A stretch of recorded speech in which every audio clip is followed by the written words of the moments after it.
रक्सौल में सिर्फ नाला और रोड के से ज़्यादा यहाँ पर तबाही है कि जब तक करप्शन दूर नहीं होगा, रिश्वतखोरी बंद नहीं होगा, जब तक क्वालिटी और क्वांटिटी दिखाई नहीं देगा। एक बार हमें मौका दे, आपके उम्मीद से कई गुना ज़्यादा हमने करके दिखाने का काम करेंगे। कोई ऐसा समस्या नहीं है जिसका समाधान नहीं है।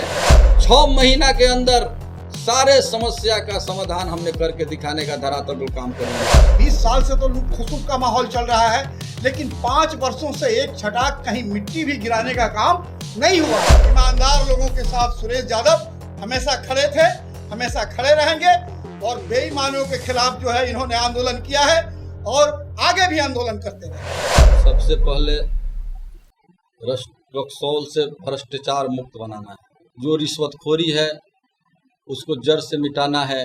सिर्फ रक्सौल ही नहीं, रक्सौल में सिर्फ नाला और रोड के से ज़्यादा यहाँ पर तबाही है कि जब तक करप्शन दूर नहीं होगा, रिश्वतखोरी बंद नहीं होगा, जब तक क्वालिटी और क्वांटिटी दिखाई नहीं देगा। तो मेरा सबसे मुख्य उद्देश्य है यहाँ से करप्शन को दूर करना और क्वालिटी और क्वांटिटी यहाँ दिखे।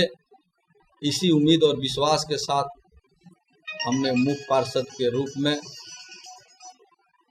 अपनी माता श्री द्रौपदी देवी को प्रत्याशी बनाया है। क्या लगता है आपको? रक्सौल वासी ने आपको 2 बार समर्थन दिया है, 5 समर्थन दिया है, क्या लगता है नगर परिषद चुनाव में भी आपको समर्थन मिलने वाला है? मुझे पूर्ण विश्वास ही नहीं, भरोसा है कि पहली बार बिहार सरकार के द्वारा मुख्य पार्षद और उप पार्षद का चुनाव सरकार डायरेक्ट कराने जा रही है। ये चुनाव खास चुनाव नहीं है, ये आम चुनाव है।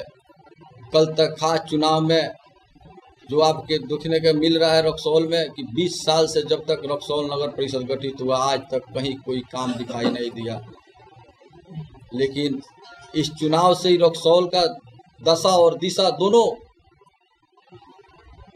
दिखाई देगा कि आने वाले चुनाव में हमें भरोसा और विश्वास है कि रक्सौल के जनता ऐतिहासिक फैसला लेने जा रही है। उसी उम्मीद और विश्वास के साथ हमने इस कदम को आगे बढ़ाया है। नशा खुराकी को लेकर आप क्या कीजिएगा? रक्सौल आज नशा खुराकी का अड्डा बन गया। सबसे मुख्य मुद्दा है, जब तक यहाँ तक करप्शन रहेगा, अफसरशाही रहेगा, जो रक्षक है वो भक्षक के रूप में रहेगा, जब तक कोई चीज खत्म होने वाला नहीं है। जब रक्षक ही रक्षा करने लगेगा तो नशाखोरी हो चाहे कोई भी ऑकरेंस हो, सारे यहाँ से दूर होने का काम करेंगे। ऐसे में सर जो डायरेक्ट अभी चुनाव सभापति उपसभापति के हो रहे हैं सर, तो ऐसे शहर में रक्सौल में नगर परिषद में सर काफी संख्या में महिलाएं जोर शोर से नगर का भ्रमण भी कर रही है, तो सर उसमें क्या आप बात पाइएगा, क्या समर्थन पूरा मिलेगा रक्सौल का सर आपसे? मैं आपको आश्वस्त करना चाहता हूँ, चुनाव का समस्या आज का समस्या नहीं है, कई दशकों से समस्या है। ऐसे निदान दिलाने के लिए हमने 2 दशकों से प्रयासरत रहे। पूर्व में भी हमने 2 चुनाव लड़ा, लेकिन कहीं ना कहीं हम में कमी हुई या हमसे चूक हुई कि हमने बहुत करीब जाकर हमको डिबीट होना पड़ा। और हमके विश्वास है कि रक्सौल के एक माँ, एक बहन, एक अभिभावक, एक हमारे बुद्धिजीवी जो भी गार्जियन हैं, एक युवा साथी पर है कि सारे भेदभाव जात पात से ऊपर उठ कर चुनाव होने जा रहा है। हमें भरोसा है कि नहीं, पूर्ण विश्वास है कि रक्सौल के स्वाभिमान के लिए, रक्सौल के खुशहाली और शांति के लिए जनता हमें एक पार्षद के ही रूप में नहीं, रक्सौल के बेटा के रूप में पूर्व से देखने के काम करते आ रही है और आगे भी करेगी। और हमें अपना बहुमूल्य वोट देकर हमारी माता श्री द्रौपदी देवी को देने का काम करेगी और हम उन्हें उनके विश्वास और भरोसा पर खड़ा उतरने का काम करेंगे। जल जमाव मुख्य समस्या है रक्सौल का, जल जमाव, उसके लिए आप क्या कीजिएगा? सबसे पहले आपको बोल दिए, करप्शन जब दूर हो जाएगा क्वालिटी और क्वांटिटी दिखाई देगा। जल जमाव तो विकास का काम है। आज तक जितने लोग यहाँ आए इस चेयरमैन के कुर्सी पर बने, बिजनेस का अड्डा बनाए हुए। सर क्या आपको नहीं लगता है कि बिजनेस सर क्या आपको नहीं लगता है कि इससे पहले जो चुनाव लड़े होंगे वो इन्हीं सारी मुद्दों को लेकर मैदान में उतरे होंगे, तो कहीं ना कहीं आपको क्या लगता है कि जनता आप पे भरोसा करेगी और आपको वोट कल तक लोग पार्टी के नाम पर, जात के नाम पर भटकते आ गए, लेकिन आज सारे लोग त्राहिमाम हैं। ये चुनाव पार्टी से, जात पात से ऊपर उठकर होने जा रही है। और हमने पूर्व में भी जात पात से ऊपर उठकर, पार्टी से भी ऊपर उठकर हमने समाज और रक्सौल नगर परिषद के एक एक व्यवसायियों के विश्वास पर खड़ा उतरने का काम किया। कभी हमने सोचा भी नहीं था कि रक्सौल में हमने मुख्य पार्षद के चुनाव लड़ने का काम करेंगे, लेकिन सरकार जब डायरेक्ट नियम लगा दी कि हम मुख्य पार्षद का चुनाव होगा, तो ये चुनाव अब आम चुनाव है। अब यहाँ के आम जनता तय करेगी, गिने चुने 2, 4, 10 आदमी नहीं तय करेंगे। इसलिए हमें भरोसा है कि कल तक यहाँ के एक एक जनता ने ठोकर खाते आ गई है, लेकिन अब ठोकर खाने का वक्त खत्म हो गया। और हमें भरोसा ही नहीं, विश्वास है कि सुरेश यादव को एक एक परिवार, एक एक नगर परिषद के माता बहन, अपना बेटा, एक एक युवा साथी, अपना भाई, एक एक गार्जियन हमें अपना घर का एक बच्चा के रूप में देखते आते हैं। और हमेशा हमने उनके भरोसा पर, विश्वास पर खड़ा उतरने का काम किया। क्या मैसेज देना चाहेंगे रक्सौल वासियों को? मैं रक्सौल के तमाम युवा साथी, माताओं बहनों, जितने भी हमारे बुद्धिजीवी, हमारे व्यवसायी बंधु हैं, मैं उनको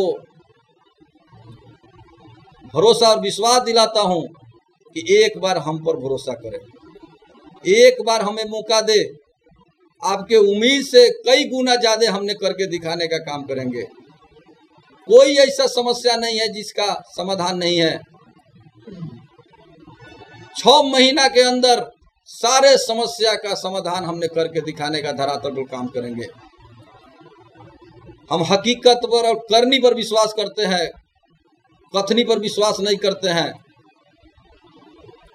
जो यहाँ का जनता हमारे सिद्धांत और विश्वास विचार से अवगत है, उसी भरोसा और विश्वास से हमने रक्सौल की लड़ाई लड़ने के लिए, रक्सौल के स्वाभिमान और खुशहाली और शांति के लिए, रक्सौल को भ्रष्ट मुक्त बनाने के लिए, अफसरशाही खत्म करने के लिए हमने कदम बढ़ाया। और हमें भरोसा है कि यहाँ के जनता हमें अपार समर्थन देने का काम करेगी। और रक्सौल का जो चुनाव होने जा रहा है, बिहार में ऐतिहासिक चुनाव होगा, बिहार से अलग होगा कि ये गरीब का बेटा भी आज जो रक्सौल के लिए जो प्रतिज्ञा लिया है यहाँ के स्वाभिमान के लिए, उसका यहाँ के जनता ने आदर करने का काम करेगी और हमें साथ देने का काम करेगी। ये बात मैं आपको कहना चाहता हूं कि सुरेश यादव इस आशा और विश्वास के साथ आए हैं कि जनता हम पर भरोसा करती है, जनता हमको अपार बहुमत से जिताने का काम करती है। तो हम सबसे पहले नगर परिषद में जो भ्रष्टाचार है, जो बेईमानी है, उसको खत्म करने का काम करूंगा। क्या हाँ बोलिए, पूछिए। क्या लगता है सुरेश यादव को रक्सौल वासी इसका समर्थन दे पाएंगे? एकदम 100% रक्सौल वासी समर्थन देंगे, इसलिए कि रक्सौल 25 वार्डों का जो है वो शहर है और 25 वार्डों में आज 5 वर्षों से, 20 साल से तो लूट खसुट का माहौल चल रहा है, लेकिन 5 वर्षों से एक छटाक कहीं मिट्टी भी गिराने का काम नहीं हुआ है। और आप लोगों को ये मालूम है, आप लोगों के माध्यम से ये उछाला गया है, बताया गया है कि कलेक्टर के माध्यम से जांच कराया गया और चोरी पकड़ी गई, करोड़ों रुपये का घोटाला हुआ। उसमें कई बेईमान जो पार्षद थे, मुख्य पार्षद थे, उप पार्षद थे, वो लोग FIR उन लोगों पर हुआ है और उन लोगों को अरेस्टिंग करने का भी हुक्म हुआ है। तो ये रक्सौल की जनता निश्चित रूप से विश्वास करेगी कि हम जो 20 सालों से ठगे जा रहे हैं, हम जो लगातार 5 वर्षों का से लूट हो रहा है उसको सुरेश यादव निश्चित रूप से जात पात मजहब धर्म और हिंदू मुस्लिम सिख ईसाई सबसे ऊपर उठ के एक बेहतर पॉलिटिकल वर्कर, एक सामाजिक कार्यकर्ता बन के हमारी सेवा करने का काम करेंगे। यही जनता जो है विश्वास के साथ, हम 2-4-10 जो है वार्डों में अभी घूम के आ रहे हैं और मेरा घर जो है वो मौजे में है और अभी नया घर जो है परेमुआ में है और परेमुआ में आप लोग जानते हैं कि मुस्लिम बहुल क्षेत्र है और इस्लामपुर में मुस्लिम बहुल क्षेत्र है। शहर में जो लोग भी हैं वो सभी लोगों की समझ है, हिंदू मुस्लिम सिख ईसाई जितने लोग हैं वो सब लोग ये चाह रहे हैं कि हमें जात पात नहीं चाहिए। एक जात के वोट से कोई चुनाव नहीं जीत सकता है। चुनाव जीतने के लिए सभी जाति मजहब धर्म नौजवान मजदूर सभी लोगों का समर्थन और सहयोग चाहिए, जो सहयोग और समर्थन सुरेश यादव को प्राप्त होने जा रहा है और प्रचंड बहुमत से इस चुनाव को ये जीतने जा रहे हैं और जनता के विश्वास पर खरा उतरेंगे। रक्सौल से भ्रष्टाचार को खत्म करने का काम करेंगे, रक्सौल में विकास की नदी बहाएंगे, विकास का काम करेंगे, रोड सड़क नाला सफाई बिजली स्वास्थ्य। आपको ये मालूम है कि हॉस्पिटल में दवा है लेकिन दवा नहीं दिया जाता है गरीबों को। सुरेश यादव चुनाव जीतकर हॉस्पिटल से गरीबों को दवा दिलवाने का काम करेंगे। विद्यालय है, यहाँ पर बच्चे स्कूल में जाते हैं, मिड डे उनका लूट लिया जाता है, उनका ड्रेस पैसा नहीं दिया जाता है, शिक्षक समय पर स्कूल में नहीं पहुंच पाते हैं। उन तमाम कामों को शिक्षा से लेकर स्वास्थ्य से लेकर और विकास का हर काम जो है घर घर पहुंचाने का काम सुरेश यादव करेंगे और बिना भेदभाव और शहर में अमन और शांति का एक माहौल बनेगा, लूट का माहौल खत्म होगा। और एक बात इन्होंने कहा है कि सिर्फ शहर में ही नहीं बल्कि हर जगह बदलना होगा, क्योंकि सरकार 2017 से 22 तक दूसरी सरकार थी और आज जो सरकार नीतीश जी की है वो दूसरी सरकार ही। पहले भी मुख्यमंत्री थे, आज भी मुख्यमंत्री हैं, लेकिन सरकार बदली है तो व्यवस्था भी बदलना होगा और यहाँ जो बेईमान लोग हैं उनको बदलना होगा। ईमानदार लोगों के साथ सुरेश यादव हमेशा खड़े थे, हमेशा खड़े रहेंगे और बेईमानों के खिलाफ जो है इन्होंने आंदोलन किया है और आगे भी आंदोलन करते रहेंगे। यही हमारी बात है। अगर आप और कुछ पूछना चाहते हैं तो पूछ सकते हैं। क्या करना चाहेंगे?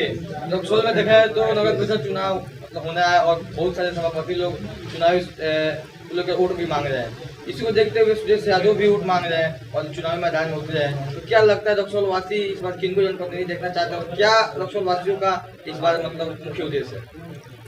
पहले तो मैं सभी चैनल वालों को धन्यवाद देता हूं और दूसरी बात है कि बिहार सरकार के द्वारा जो चुनाव होने जा रही है प्रत्यक्ष रूप से उप सभापति का, इसके लिए मैं सरकार को धन्यवाद देना चाहता हूँ। यहाँ मेरे सुरेश भाई जो खड़े हैं इनके द्वारा बहुत दिनों से तमन्ना थी कि रक्सौल का मैं डेवलप करूँ, यानी मैं जिस तरह चाहूँ उस तरह यहाँ का विधि व्यवस्था हो। आज हम रक्सौल की स्थिति देखते हैं, यहाँ बस स्टैंड की पार्किंग की कुछ व्यवस्था नहीं है।